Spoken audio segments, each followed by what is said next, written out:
Shri Kiren Rijiju ji. Honorable Speaker, sir, before the business could begin, I would like to thank Sri Bhartuhari Mehtab, who has discharged his duties as Speaker pro tem. He has completed entire proceedings of oath and affirmation very smoothly within 2 days until the election of the Honorable Speaker this morning.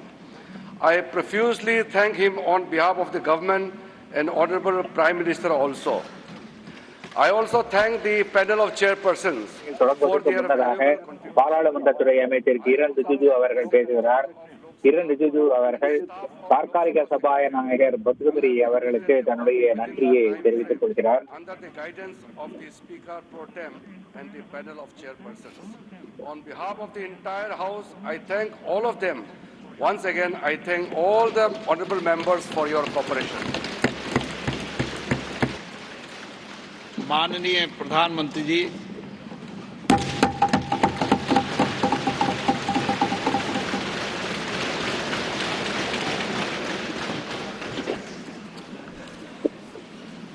आदरणीय अध्यक्ष महोदय, பாரத பிரதமர் திரு நரேந்திர மோடி அவர்களை பேச सदन का அழைக்கிறார். सौभाग्य है कि आप दूसरी बार इस आसन पर विराजमान हो रहे हैं। आपको இரண்டாவது முறையாக தாங்கள் இந்த அவையின் தலைவராக தேர்ந்தெடுக்கப்பட்டிருப்பது இந்த அவையின் ஒரு அதிர்ஷ்டமாகும்.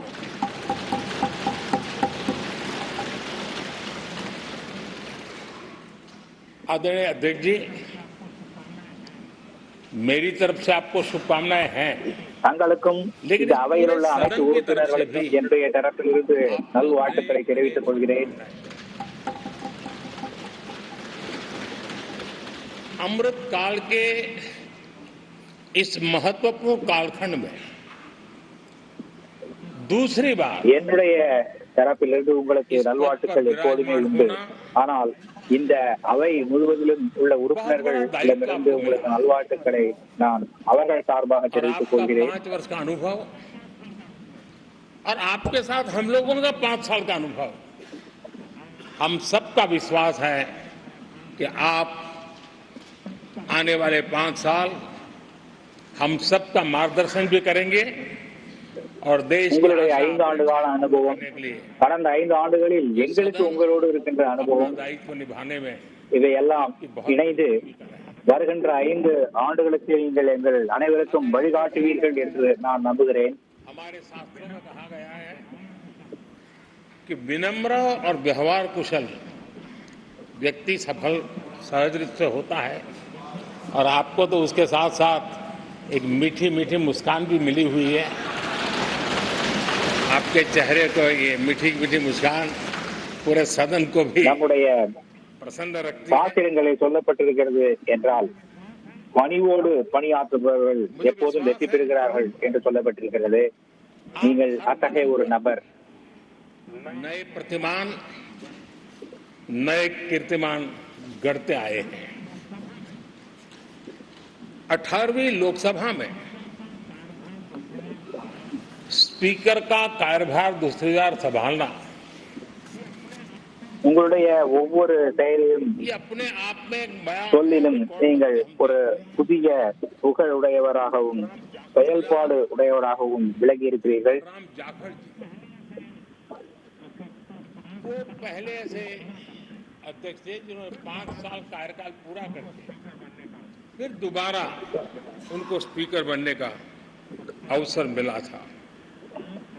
उसके बाद आप हैं जिन्हें 5 साल पूर्ण करने के बाद दोबारा इस पद पर இதற்கு முன்னர் பலராம் ஜாக்கட் என்கின்றவர் நம்முடைய உறுப்பினர் தான் 5 ஆண்டுகள் பதவியில் வைத்த பின்னர் 2வது முறை மீண்டும் சபாநாயகராக தேர்ந்தெடுக்கப்பட்டவர். இப்போது நீங்கள் 2வது முறை தேர்ந்தெடுக்கப்பட்டிருக்கிறீர்கள். या तो जीत करके नहीं आए। आप समझ सकते हैं कि स्पीकर का काम कितना कठिन है कि उसके लिए दोबारा जीतना मुश्किल हो जाता है, लेकिन आप जीत करके இதற்கு आए हैं। கடந்த 20 ஆண்டுகளில் சபாநாயகராக இருந்த பலர் தேர்தலில் போட்டியிடவில்லை அல்லது போட்டியிட்டு வெற்றி பெற்று அவைக்கு வரவில்லை. ஆனால் நீங்கள் அப்படி அல்ல, நீங்கள் வெற்றி பெற்று வந்திருக்கிறீர்கள். हमारे सभी माननीय सांसद எனவே ஒரு புதிய வரலாறு உங்களுக்காக காத்துக் கொண்டிருக்கிறது. से भी परिचित है। और पिछली बार मैंने इस सदन में आपके संबंध में काफी कुछ बातें रखी भी थी और मैं आज उसको இந்த दोहराना சபையில் नहीं உள்ள பெரும்பான்மையான உறுப்பினர்களுக்கு உங்களை தெரியும், உங்கள் வாழ்க்கை வரலாறு என்ன என்று தெரியும். चाहता। और हम सभी सांसद के रूप में आप जिस प्रकार से एक सांसद के नाते काम करते हैं, ये भी जानने योग्य है और बहुत कुछ सीखने योग्य है। मुझे विश्वास है कि आपकी कार्यशैली एज ए सांसद भी தங்களுடைய हमारे जो फर्स्ट வாழ்க்கை வரலாற்று குறிப்புகள் இந்த அவையிலே இருப்பவர்களுக்கு தெரியும். சென்ற சபை முடியும் போது அவை ஒரு முறை சொல்லப்பட்டது. அவற்றை மீண்டும் சொல்ல நான் விரும்பவில்லை. ஆனால் ஒரு லோக்சபா உறுப்பினராக தாங்கள் செய்த காரியங்கள் என்னென்ன என்பதை நான் இங்கே சொல்ல விரும்புகிறேன். जो अभियान चलाया है और सुपोषित मां, इस अभियान को आपने जिस प्रकार से अपने क्षेत्र में प्राथमिकता देकर के खुद को इन्वॉल्व करके किया है, நீங்கள் உங்களுடைய பாராளுமன்ற தொகுதியில் ஆரோக்கியமான தாய், ஆரோக்கியமான குழந்தை என்கின்ற இயக்கத்தை ग्रामीण क्षेत्र நடத்தினீர்கள். में ये भी एक मानव सेवा का उत्तम இந்த பணி மிகவும் பாராட்டத்தக்க ஒரு பணி. सिवाय करने वाले कामों में आपने किया है, वो भी अपने आप में गांव-गांव लोगों को स्वास्थ्य கோட்டாவுடைய கிராமப்புற பகுதிகளில் ஹாஸ்பிட்டல் ஆன் விங்ஸ் என்ற திட்டத்தை நீங்கள் நடத்தினீர்கள். कपड़े, இதுவும் பாராட்டக்கூடிய ஒரு செய்தி. मौसम के अनुसार छाता की जरूरत है, छाता, जूते, ऐसी अनेक सुविधाएं समाज के आखिरी तबके के जो लोग हैं, ஏழைகளுக்கு உடைகள், கம்பளி போன்றவற்றை நீங்கள் வழங்குவதை ஒரு வழக்கமாக खेलों में கொண்டிருக்கிறீர்கள். प्रोत्साहन देना आपके क्षेत्र के युवकों में, ये आपने एक प्राथमिकता के रूप से काम उठाया है। आपके पिछले कार्यकाल में 17वीं लोकसभा में मैं कहता हूं कि संसदीय इतिहास का वो स्वर्णिम कालखंड रहा है। आपकी अध्यक्षता में संसद में जो ऐतिहासिक निर्णय हुए, आपकी अध्यक्षता में 17வது லோக்சபா காலம் सुधार हुए, பாராளுமன்ற வரலாற்றில் ஒரு பொற்காலமாகும். एक सदन की भी और आपकी भी विरासत है। और भविष्य में 70वीं लोकसभा के संबंध में जब विश्लेषण होंगे, उसके विषय में लिखा जाएगा तो भारत के भविष्य को नई दिशा देने में आपकी अध्यक्षता वाली 70वीं लोकसभा की बहुत बड़ी भूमिका रही है। 17வது லோக்சபாவை பற்றி எழுதும்போது அது लोकसभा में பாரதத்தின் புதிய திசையை நோக்கிய பயணத்தை தொடங்கிய ஒரு லோக்சபா என்று எழுதப்படும். जम्मू அதில் நீங்கள் அவைத்தலைவராக இருந்திருப்பீர்கள். भारतीय न्याय संहिता, भारतीय साक्ष्य बिल, भारतीय नागरिक सुरक्षा संहिता, सामाजिक सुरक्षा संहिता, digital personal data protection bill, मुस्लिम महिला विवाह अधिकार संरक्षण विधेयक, transgender persons protection of rights bill, 17வது லோக்சபாவில் பெண்களுக்கான இடஒதுக்கீடு மசோதா, ஜம்மு காஷ்மீர் பிரிக்கும் மசோதா सामाजिक போன்ற பல மிக மிக முக்கியமான சட்ட முன்வடிவுகள் நிறைவேற்றப்பட்டன. 17वीं लोकसभा में आपकी अध्यक्षता के अंदर इस सदन ने पारित किए हैं और देश के लिए एक मजबूत नींव बनाई है। जो कार्य आजादी के 70 साल में नहीं உங்களுடைய हुए, தலைமையில் 17வது லோக்சபாவில் இத்தகைய மிக மிக முக்கியத்துவம் வாய்ந்த சட்டங்கள் நிறைவேற்றப்பட்டன. आदरणीय अध्यक्ष जी, लोकतंत्र की लंबी यात्रा में कई पड़ाव आते हैं। சில பணிகள் முடிக்கப்படாமல் இருந்தன. அவை உங்களுடைய தலைமையில் இந்த லோக்சபாவில் நிறைவேற்றப்படும் என்ற நம்பிக்கை எனக்கு இருக்கிறது. 17वीं लोकसभा में उपलब्धियां, मुझे पूरा विश्वास है देश आज भी और भविष्य में उसका गौरव करेगा। आज देश अपनी आकांक्षाओं की पूर्ति के लिए भारत को आधुनिक बनाने की दिशा में जब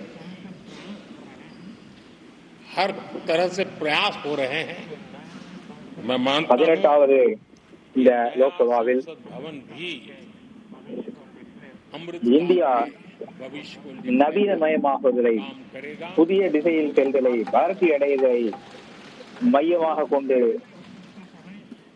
नए संसद भवन में हम सब பணிகள் செய்யப்படும். आपकी ही अध्यक्षता में हुआ और உங்களுடைய आपने संसदीय தலைமையின் கீழ் இந்த பணிகள் நடைபெறும். प्रभावी और जिम्मेदार बनाने का कई புதிய பாராளுமன்றத்தில் நாம் அனைவரும் வந்தது உங்களுடைய தலைமையில் தான் நடந்தது. को मजबूती देने में मदद करा। लोकसभा में हम पेपरलेस डिजिटल व्यवस्था से आज काम कर रहे हैं। पहली தங்கள் बार தலைமையில் பல अपने நிகழ்வுகள் இங்கே நிகழ்ந்திருக்கின்றன. ஜனநாயகத்தை வலுப்படுத்துகின்ற நிகழ்வுகள் के लिए एक व्यवस्था நடந்திருக்கின்றன. காகிதம் இல்லாமல் டிஜிட்டல் மூலமாக லோக்சபாவின் செயல்பாடுகள் நடக்க தொடங்கி இருக்கின்றன. रेफरेंस मटेरियल मिला, उसके कारण सदन की चर्चा अधिक पुष्ट हुई और ये आपका एक अच्छा इनिशिएटिव था जिसने सांसदों में भी विश्वास पैदा किया। हाँ, मैं भी कुछ कह सकता हूं, मैं भी अपने तर्क दे सकता हूं, तो एक आपने अच्छी व्यवस्था को विकसित किया है। आदरणीय अध्यक्ष जी, G20 भारत की सफलता के एक महत्वपूर्ण पृष्ठ है, लेकिन बहुत कम चर्चा हुई है, वो है P20। சபையிலே விவாதங்கள் நடப்பதை ஊக்குவித்ததன் மூலம் G20 देशों சபை நடவடிக்கைகளில் ஒரு நம்பிக்கையை விதைத்தீர்கள். अधिकारी हैं, स्पीकर्स हैं, उनका सम्मेलन आपकी अध्यक्षता में हुआ और अब तक P20 के जितने सम्मेलन हुए हैं उसमें ये ऐसा अवसर था कि दुनिया के सर्वाधिक देश आपके निमंत्रण पर भारत आए और बहुत ही उत्तम प्रकार के निर्णय उस समिट में हुए और उसने உங்களுடைய தலைமையில் G20 நாடுகளின் சபாநாயகர்கள் கூட்டம் இங்கே நடந்தது.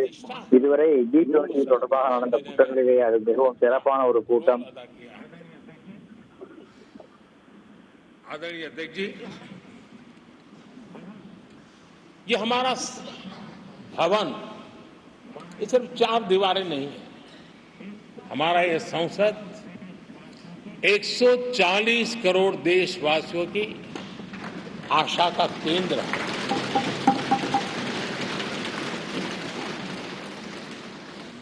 संसद की कार्यवाही, जवाबदेही और आचरण இந்த பாராளுமன்றம் என்பது 4 சுவர்களுக்கிடையே அமைந்துள்ள ஒரு கட்டிடம் அல்ல.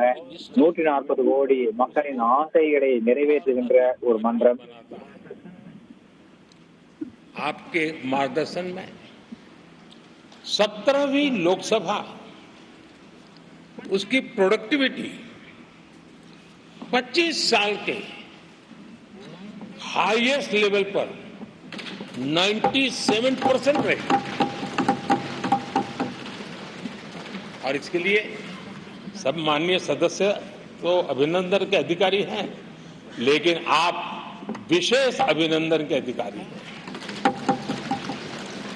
कोरोना जैसे मुश्किल कालखंड में आपने हर सांसद से व्यक्तिगत फोन पर बात करके उनका हाल पूछा।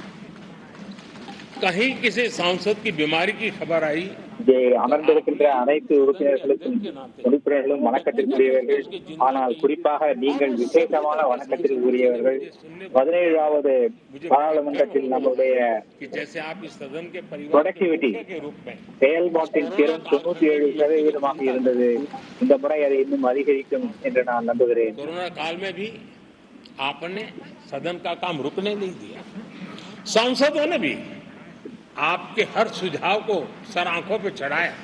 किसी को ऊपर बैठने के लिए कहा तो वो वहां जाके बैठा, किसी को दूसरे जगह கொரோனா காலகட்டத்தில் கூட நீங்கள் இந்த சபையின் தலைவர், இந்த பாராளுமன்ற குடும்பத்தின் தலைவர் என்ற முறையிலே சிறப்பான பணிபுரிந்தீர்கள். कि हम उस कठिन कालखंड में भी कार्य कर पाए। और एक खुशी की बात है कि कोरोना काल में सदन ने 170% प्रोडक्टिविटी, ये अपने आप में दुनिया के लिए एक बहुत बड़ी खबर है।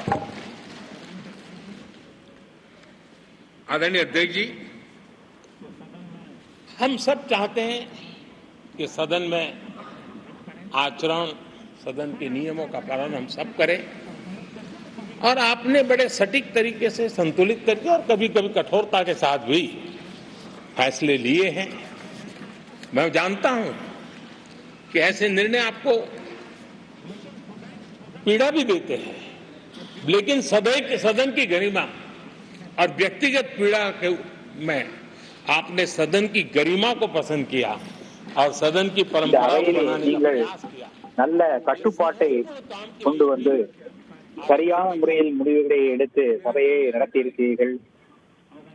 मुझे विश्वास है आदरणीय अध्यक्ष जी, आप तो सफल होने ही वाले हैं, लेकिन आपकी अध्यक्षता में ये 18वीं लोकसभा भी बहुत सफलतापूर्वक देश के नागरिकों के सपनों को पूर्ण करेगी। मैं फिर एक बार आपको इस महत्वपूर्ण दायित्व के लिए और देश को विकास की नई ऊंचाइयों पर ले जाने वाले इस सदन की अध्यक्षता के लिए हृदय से बहुत बहुत शुभकामनाएं देता हूं, बहुत बहुत बधाई देता हूं। 18வது லோக்சபா தங்களுடைய தலைமையின் கீழ் மிக சிறப்பாக பணியாற்றும் என்பதில் எனக்கு நம்பிக்கை இருக்கிறது. மீண்டும் ஒருமுறை உங்களுக்கு என்னுடைய வாழ்த்துக்கள். செய்திகளை உடனுக்குடன் தெரிந்து கொள்ள உடனே சப்ஸ்கிரைப் பண்ணுங்க.